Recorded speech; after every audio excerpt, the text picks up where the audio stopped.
ঢাকা বিশ্ববিদ্যালয় ক্যাম্পাসে বাংলা নববর্ষের দিনে নারী লাঞ্ছনার যে ঘটনা ঘটেছিল তার প্রতিবাদকারীদের উপর রোববার আইনশৃঙ্খলা রক্ষাকারী বাহিনীর সদস্যদের হামলার ঘটনায় তীব্র নিন্দা ও ক্ষোভ প্রকাশ করেছে বিএনপি। সোমবার বিকেলে রাজধানীর নয়াপল্টনে বিএনপির দলীয় কার্যালয়ে দলের বর্তমান মুখপাত্র ও আন্তর্জাতিক বিষয়ক সম্পাদক ডক্টর আসাদুজ্জামান রিপন এক সংবাদ সম্মেলনে ওই হামলার নিন্দা ও ক্ষোভ জানিয়ে বলেন, আমরা বিশ্বাস করি সংবিধান সম্মতভাবে শান্তিপূর্ণ প্রতিবাদ, বিক্ষোভ ও সমাবেশ করার অধিকার সবার রয়েছে, কিন্তু আমরা লক্ষ্য করছি বিনা ভোটে নির্বাচিত দাবিদার সরকার বিরোধী মত, ভিন্ন মত ও প্রতিবাদকে একেবারেই সহ্য করতে পারছে না, বরং দমন করার কৌশলটি উৎসই মনে করছেন তারা। ছাত্রদের একদিকে দমন করার জন্য আইন প্রয়োগের সংস্থা যে ভূমিকা পালন করছে তাতে করে উল্টো লাঞ্ছনাকারীরাই উৎসাহিত হচ্ছে।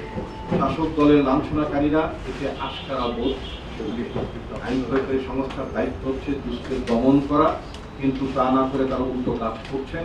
আমরা এর প্রতিবাদ করছি। আমরা যেটা দেখলাম সেখানে আইন প্রয়োগকারী সংস্থা বাংলাদেশ ছাত্র ইউনিয়নের মিছিলে যেভাবে তারা তাদেরকে প্রতিরোধ করেছে, সেখানে ছাত্রী কর্মীরা যেভাবে লাঞ্ছিত হয়েছে, নিগ্রহের শিকার হয়েছে, অত্যন্ত বেদনাদায়ক, অত্যন্ত লজ্জাজনক। আমরা নারীদের সংগ্রামের কথা বলি, আমাদের প্রত্যেকের ঘরে আমাদের মা, বোন, আমাদের সন্তান রয়েছে। সুতরাং আমি আশা করব আমাদের আইন প্রয়োগকারী সংস্থার যারা ঊর্ধ্বতন কর্মকর্তা আছেন বিষয়টি তারা অত্যন্ত সংবেদনশীলভাবে বিষয়টি গ্রহণ করবে। ভবিষ্যতে যাতে আইন প্রয়োগকারী সংস্থা শুধু নয়, কারোর হাতেই যাতে নারী নিগ্রহ না হয়, লাঞ্ছনার ঘটনাগুলো যাতে পুনরাবৃত্তি না ঘটে, সেই বিষয়গুলো সরকার বিশেষভাবে নজর দেবেন। দেশের কৃষকদের ক্ষতিগ্রস্ত করে দলীয় ব্যবসায়ীদের পকেট ভারী করার জন্য ডিউটি ফ্রি চাল আমদানি করার সুযোগ দিয়ে ক্ষমতাসীন সরকার কৃষি ও কৃষক বান্ধব হতে পারছে নাকি কৃষকদের সর্বনাশ করছে, এমন প্রশ্ন রেখে বিএনপির এই মুখপাত্র সংবাদ সম্মেলনে বলেন, সরকার অনেকদিন ধরেই বলছেন দেশ খাদ্যে স্বয়ংসম্পূর্ণ। আমরা বিশ্বাস করতে চাই আমাদের দেশ খাদ্যে স্বয়ংসম্পূর্ণ। খাদ্য স্বয়ংসম্পূর্ণ শুধু নতুন করে এইবারই হয়নি, খাদ্য স্বয়ংসম্পূর্ণ অনেকবারই হচ্ছে। আমাদের পার্টির প্রতিষ্ঠাতা শহীদ রাষ্ট্রপতি জিয়াউর রহমানের আমলে খাদ্যে আমরা স্বয়ংসম্পূর্ণ ছিলাম। তৎকালীন সময়ে আফ্রিকান একটি রাষ্ট্রে গিনিতে আমরা সর্বপ্রথম বাংলাদেশ চাল রপ্তানি করেছি। এই সরকারও দেখলাম শ্রীলঙ্কায় চাল রপ্তানি করেছে। আমাদের কৃষকদের যে নিরলস প্রচেষ্টা, তাদের যে অসাধারণ ভূমিকা, কৃষি খাতকে এগিয়ে নিয়ে যাওয়ার জন্য তাদের যে ভূমিকা, সেগুলো আমরা সশ্রদ্ধ চিত্তে আমরা স্মরণ করতে চাই। তাদের অবদানকে আমরা শ্রদ্ধার সাথে দেখতে চাই। কিন্তু পত্রিকান্তরে খবর প্রকাশিত হয়েছে যে দেশের কৃষকদের উৎপাদিত ধান চালের উপযুক্ত দাম কৃষকেরা না পেয়ে আগামীতে খাদ্য উৎপাদনে নিরুৎসাহিত হচ্ছে, যা আমাদের খাদ্য নিরাপত্তার জন্য ভবিষ্যতে হুমকি হয়ে দাঁড়াতে পারে।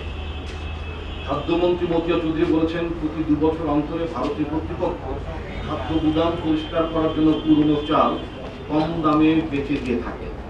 ডিউটি ফ্রি সুযোগ নিয়ে এক ধরনের সুযোগ সন্ধানী ব্যবসায়ীরা সেই কম দামের পুরনো চাল কিনে বাজারজাত করে দেশীয় কৃষকদের উৎপাদিত ধান চালের বাজারকে নিম্নমুখী করছে। এটা মাননীয় কৃষিমন্ত্রীর পর্যবেক্ষণ। আমরা জিজ্ঞেস করতে চাই, তাহলে দেশের কৃষকদের ক্ষতিগ্রস্ত করে দলীয় ব্যবসায়ীদের পকেট ভারী করার জন্য এই ডিউটি ফ্রি চাল আমদানি করার সুযোগ দিয়ে সরকার কি কৃষি ও কৃষক বান্ধব হতে পারছে নাকি কৃষকদের সর্বনাশ করছে? দেশের খাদ্য উৎপাদন বৃদ্ধির জন্য, কৃষকদের বাঁচানোর জন্য দলীয় ব্যবসায়ীদের অনৈতিক সুবিধা দেওয়া বন্ধ করার জন্য জোর দাবি জানাচ্ছে বাংলাদেশ জাতীয়তাবাদী দল। এছাড়া কুমিল্লা দক্ষিণ জেলা বিএনপির নেতা ও যুবদল কেন্দ্রীয় কমিটির সদস্য কামরুল হুদাকে রোববার রাতে বিদেশ যাওয়ার পথে গ্রেপ্তারের নিন্দা জানিয়ে ডক্টর আসাদুজ্জামান রিপন আরও বলেন, একজন নাগরিকের স্বাধীনভাবে চলাচল, গমনাগমন অধিকার থাকলেও সরকার বিভিন্ন সময় নানাভাবে তার বাধাগ্রস্ত করছে।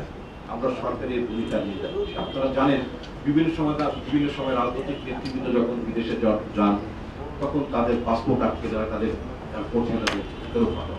পরবর্তীতে কি দেখা গেল যে হাইকোর্ট থেকে আবার হাইকোর্ট একটা যখন অর্ডার দেওয়ার পরে ওই নেতৃবৃন্দরা তারা কিন্তু ঠিকই বিদেশে যেতে পারে।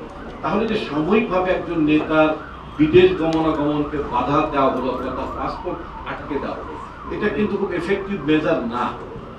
আমাদের ল এনফোর্সিং এজেন্সি অথবা ইমিগ্রেশন অথরিটি যে ভূমিকাটি পালন করে, এটা খুব এফেক্টিভ মেজার, এটা খুব ডেটারেন্ট মেজার না।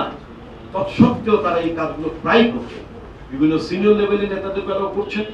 একইভাবে এখন ডিস্ট্রিক্ট লেভেলের লিডাররা, তারাও তো অনেকে ব্যবসা বাণিজ্য নানা কারণ কারণে বিদেশ যেতে থাকেন, যেতে চান, জানো, সেক্ষেত্রে যদি এভাবে যদি ইমিগ্রেশন অথরিটি যদি আপনার শুধুমাত্র রাজনৈতিক পরিচয়ের কারণে তাদেরকে যদি হয়রানি করে, তাদের বিদেশ যেতে যদি বাধা সৃষ্টি করেন, তাদের ব্যবসা করার সুযোগকে যদি প্রতিবন্ধকতা সৃষ্টি করেন, তাহলে এটা কি সরকার, ব্যবসা বান্ধব সরকার?